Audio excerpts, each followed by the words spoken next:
ceci n'est pas réagi, c'est trop tard.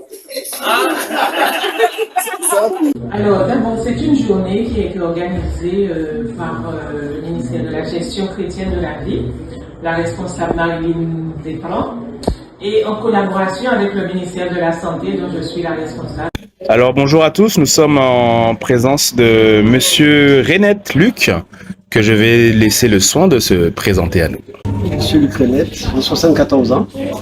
Je suis à la retraite depuis 2006, ancien directeur de la société HLM qui s'appelle SICOA actuellement.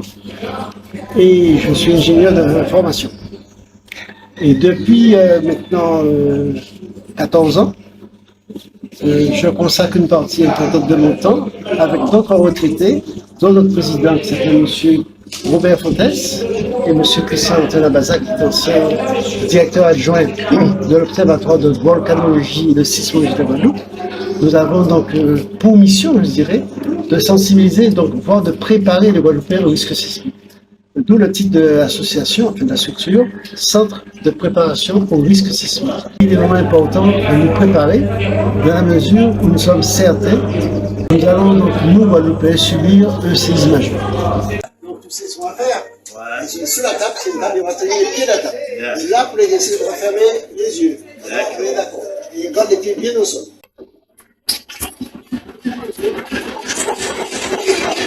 Nous avons quand même, je dirais, deux éléments.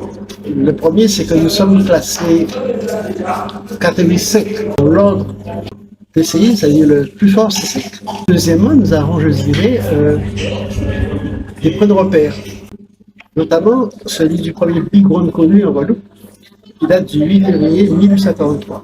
Il y a eu plus de 3000 morts liés à ce séisme. D'accord. Nous savons maintenant scientifiquement que ce séisme va se reproduire. C'est bien de savoir comment réagir. Il y a des émotions, mais si nous avons déjà cet entraînement, cette habitude avec le sismobus notamment, nous avons plus de facilité pour réagir. Je m'appelle Shirley et j'ai 10 ans. Et moi, je suis la sœur jumelle Shaina et j'ai 10 ans aussi.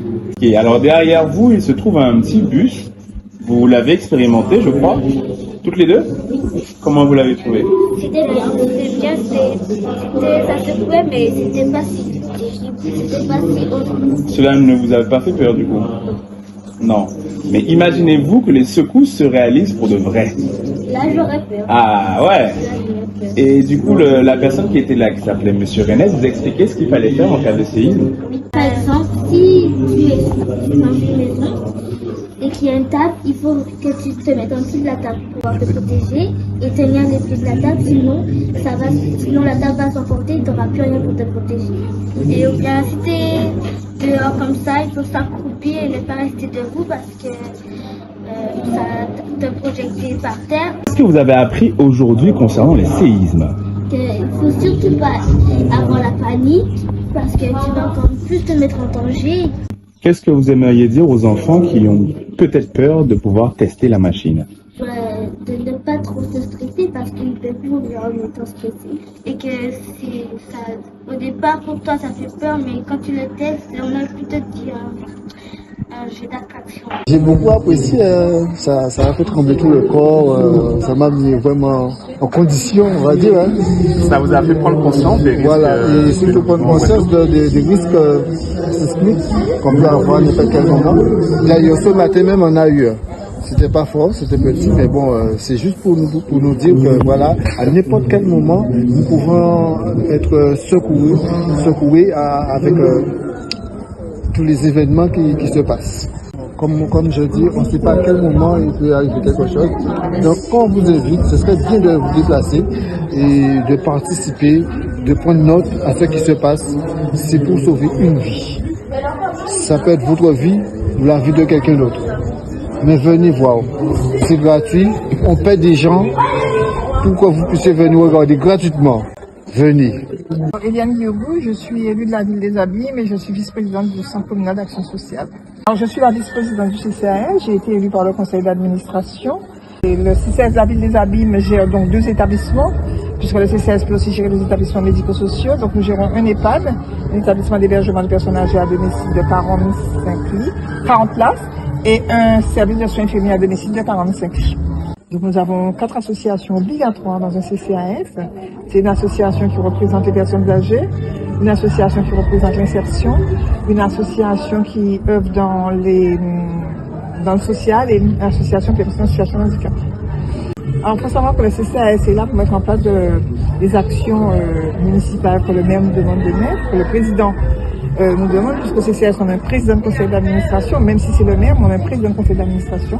Et nous sommes beaucoup dans la prévention santé, prévention de précarité, prévention, c'est la raison pour laquelle nous mettons en place des aides. Et en matière de santé, nous faisons de la prévention et c'est la raison pour laquelle, depuis des années, je dirais, le CCAS de la ville des Abîmes travaille avec l'église adventiste par l'association FACSA, qui s'occupe de tout ce qui est santé.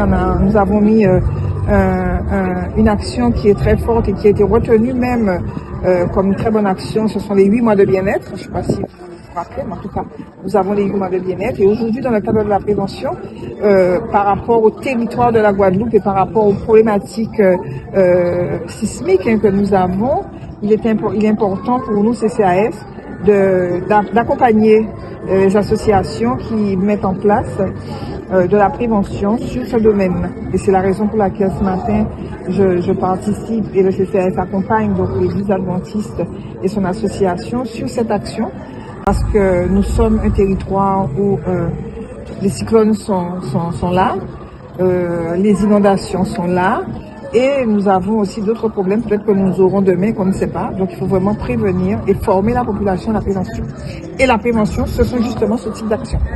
Concernant les cyclones, nous sommes régulièrement en train de faire appel à la population isolée pour les connaître, pour pouvoir les sortir de leur domicile.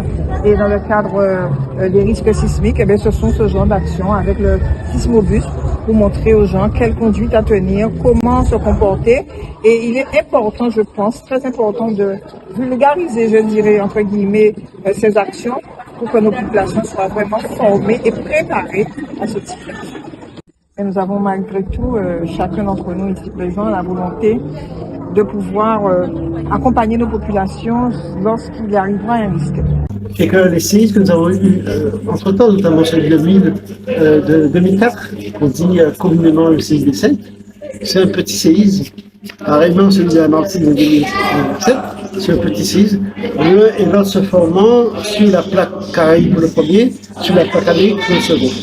Ce que nous attendons, c'est, à l'instar de celui qu'on a connu en 1823, un séisme interplaque entre la plaque Caraïbe sur laquelle nous sommes et la plaque Amérique qui rentre et qui fait la subduction. Donc nous sommes dans cette attente, sachant que depuis 1843 aujourd'hui, il y a de l'énergie qui s'accumule sur ces plaques. Un jour, cette énergie va se libérer, elle va faire que les plaques vont reprendre un peu leur place initiale, parce qu'actuellement il y a l'une qui rentre sur l'autre, à raison de 2 cm par an depuis plusieurs millions d'années. Et donc, nous sommes dans l'attente de ce phénomène. Donc c'est un phénomène qui est inéluctable. Alors nous devons surtout en prendre conscience, ne pas la sous-estimer, parce qu'un tremblement de terre peut causer des dégâts humains et matériels considérables. Plus la population guadeloupéenne aura acquis la culture du risque sismique, et moins il y aura des dégâts à la fois matériels et surtout humains. Et notre souci, c'est de préserver les vies humaines. Nous sensibilisons chaque année entre 2800 et 3000 personnes. Nous sommes une équipe vieillissante et qui voudra certainement que d'autres personnes nous remplacent, que nous ne sommes pas éternels. Et nous sommes également dans l'attente d'un second simulateur de séisme, parce que celui qui est ici, c'est le seul qui existe à Caraïbes, mais il a bientôt 14 ans. Alors voilà, moi je suis Rosan Ancien, je suis guadeloupéen et je suis pasteur à l'église adventiste du 7e jour de la Guadeloupe et je sers l'église de Chauvel. Bien, c'est une journée, à mon sens, qui est vraiment capitale, une journée vraiment très importante par rapport aux risques que nous encourons vivant sur une île comme cet archipel de la Guadeloupe, et la Guadeloupe proprement dite, la sphère grande terre, où les plaques de la Caraïbe et les Amériques se rencontrent et où il peut y avoir vraiment de très gros tremblements de terre. À l'heure où je vous parle, où je me pose la question, nous venons d'expérimenter, nous venons de vivre un tremblement de terre, et cela m'a permis vraiment de prendre conscience de l'importance de ce genre de journée des formations. En tant que pasteur de l'église adventiste, nous sommes ERP, c'est-à-dire nous sommes un bâtiment recevant du public. Donc nous recevons beaucoup de monde, et dans un moment de culte, ou dans un moment où nous nous rencontrons pour quelle que soit l'activité, nous pouvons subir un tremblement de terre. Donc il faut que les fidèles, il faut que les membres de l'Église soient informés de la conduite à tenir en cas de tremblement de terre. Comme on l'a dit, on a le CCAS de la ville des Abîmes qui est avec nous.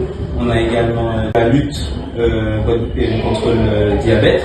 Donc, pourquoi est-ce important d'avoir ces partenaires avec nous aujourd'hui?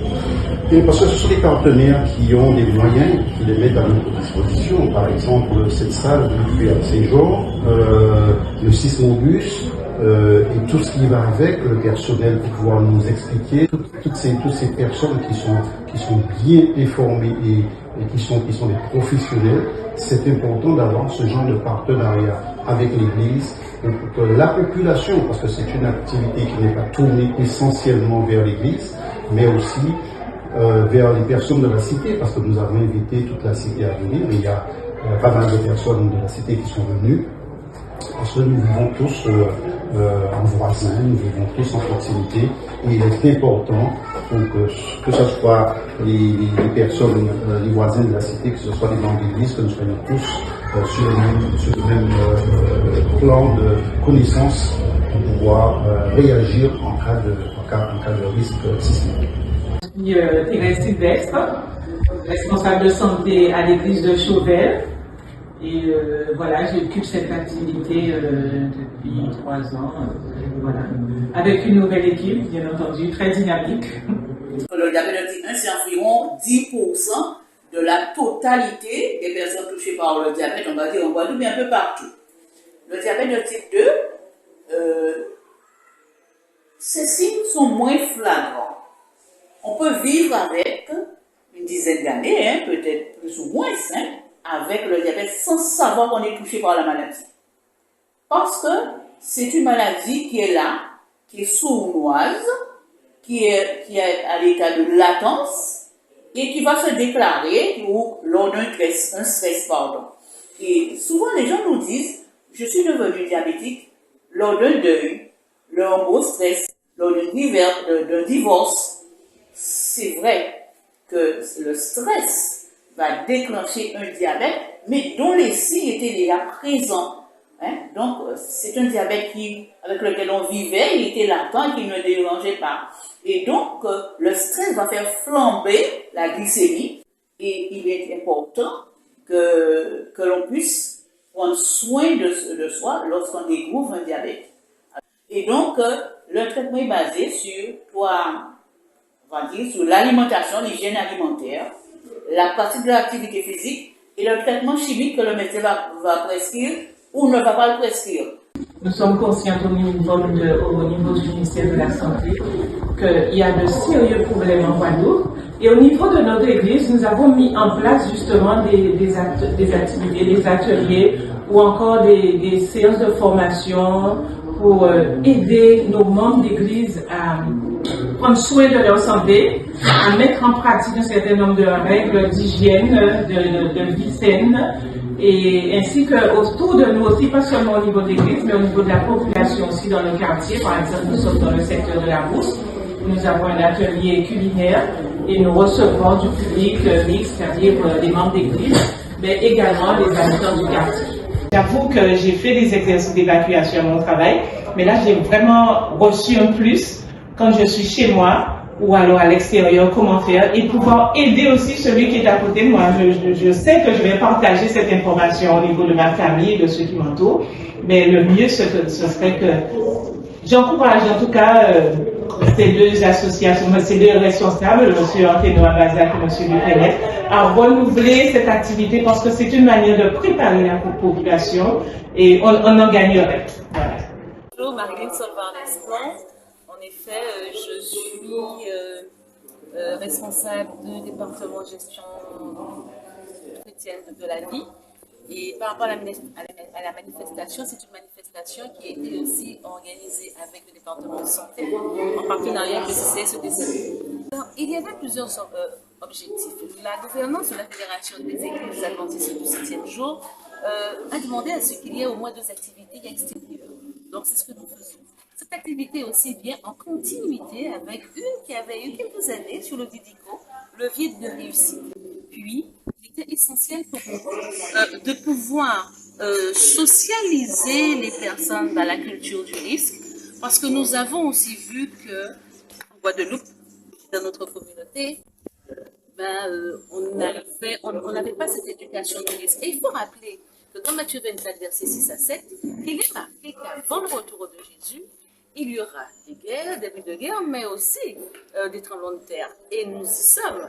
Donc, s'il y a des tremblements de terre, donc il faut avoir le bon comportement qu'il faut pour éviter d'être sous les décombres ou encore, voilà quoi. Alors, vous avez parlé de partenaires. Oui. Pourquoi ces partenaires? Effectivement, dans le programme, en fait, nous avions voulu qu'il y ait des experts, des politiques. Et le centre commun, c'est que tous y font de la prévention. Par exemple, l'Association française des diabétiques de Guadeloupe fait de la prévention. Et vous devez savoir que que le stress du risque pourrait influer sur certaines hormones. Était essentiel pour nous de mettre la santé au cœur de cette manifestation pour permettre aux gens aussi de se dire que nous avons aussi besoin de contrôler notre tension artérielle, notre glycémie, d'avoir un style de vie qui nous permet, de faire de la prévention santé, mais aussi d'aborder la question de l'environnement d'une manière assez large, d'où notre manifestation aujourd'hui. Risque naturel, focalisé essentiellement sur les séismes et sur les cyclones. En sachant que les cyclones commencent le 1er juin jusqu'à novembre. Donc nous avions besoin d'experts comme M.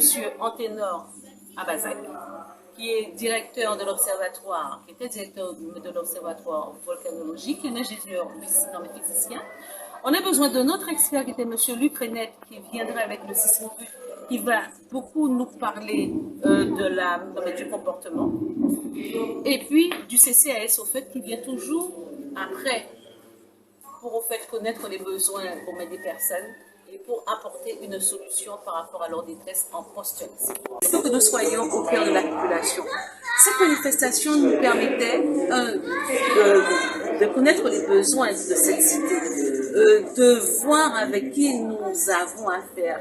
Et puis de savoir, et d'ailleurs c'est pour ça qu'il y a quand même un sondage après, pour mieux comprendre leurs besoins, les thématiques qu'ils voudraient, et que nous, organisation adventiste, nous avons plusieurs départements, pour que les départements comme famille, éducation, santé, puissent venir leur donner leur expertise sur certaines thématiques. Pour moi aujourd'hui, l'Église est que pour adorer, et toutes les activités en extérieur pour dire aux personnes, voilà notre expertise sur certaines thématiques. Il nous faut nous préparer, certes d'une manière spirituelle, je ne disconviens pas, mais il nous faut nous préparer aussi aux différentes thématiques de la société, notamment pour le cyclone, notamment pour le tsunami, notamment pour le volcan et pour le séisme, parce qu'il y a un dénominateur commun. Certes, la préparation, mais aussi le kit. Nous devons, à l'heure où nous parlons, faire un plan familial de sécurité. J'espère que tout le monde nous allons faire. À l'heure où on nous parle que dans quelques semaines débute la période cyclonique, à 7 heures, j'espère que chacun a déjà préparé son kit d'urgence. Il faut nous prendre du vent, avant de prendre nous, il faut nous parler. Merci Marilyn. À bientôt.